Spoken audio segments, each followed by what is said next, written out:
জেলখানা গ্রাম নাম শুনলেই গা শিউরে ওঠে। জেলখানা নাম গ্রাম হিসেবে শুনলেই প্রথমে যে অনুভূতিটা আসে এক ধরনের রহস্য, ভয়ঙ্কর পরিবেশ আর অদ্ভুত কৌতূহল। মনে হয় যেন গ্রামটা ইতিহাসের লুকানো কোনো ঘটনা বয়ে নিয়ে চলেছে। নামের মধ্যে একটা অন্ধকার, ভয় আর প্রশ্নবোধক চিহ্ন আছে। কেন এই নাম? দূর থেকে শুনলে কানে লাগে এই জায়গাটায় কিছু একটা আলাদা আছে। এই নামটা মানুষকে থমকে দেয়, ভাবতে বাধ্য করে। গ্রামের নাম জেলখানা কেন? এখানে আসলে কি ঘটেছে? কেন এই নাম? আমাদের এই গ্রামটা জেলখানা হওয়ার আসল কারণ হচ্ছে এখানকার একটা টাইমে ম্যাক্সিমাম সব মানুষই মাছ ধরতো। আর এটা জেলদের বসতি বা একসময় বসতিকে খানা বলা হতো। তো জেলেদের খানা, সেখান থেকে জেলখানা হয়ে আসছে। কারণটা হচ্ছে এখানে ম্যাক্সিমাম মানুষ মাছ ধরতো। পায়রা নদীর সামনে আছে। তারপর কয়েক কিলোমিটার দূরে গেলেই বঙ্গোপসাগর, বিশাল বঙ্গোপসাগর, বাংলাদেশের একমাত্র সাগর।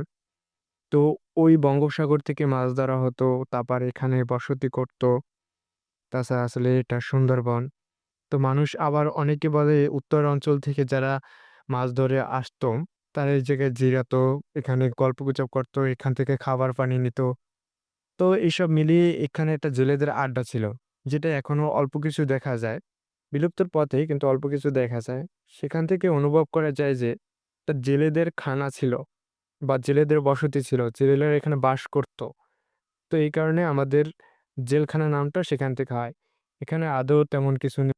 পর কিছু বা জেলেদের জেলখানা এখন তো জেলখানা বলতে কারাগার বা এই ধরনের কিছু বোঝায়। কিন্তু এটা কারাগার ছিল না, কোনো কিছু ছিল না। একটা সাধারণ পরিবেশ। কিন্তু আমাদের এই গ্রামটা অনুন্নত।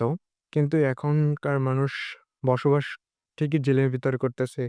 কারো রাস্তাঘাট নাই, তেমন কোনো কিছু নাই। কিন্তু প্রকৃতি তার নিজ হাতে বোঝা যাচ্ছে যে আমাদের জেলখানা গ্রামটা সুন্দরভাবে সাজিয়েছে। তো এটাই যে এটা কোনো কারাগার না, কোনো অপরাধের জায়গা না। সুন্দর একটা ইতিহাস আছে, যেটার সাথে নদী এবং মাছের সম্পর্ক আছে মানুষের। যে বাংলাদেশের মানুষ যে মাছে ভাতে বাঙালি, তো মাছ ধরে একসময় জীবিকা নির্বাহ করত।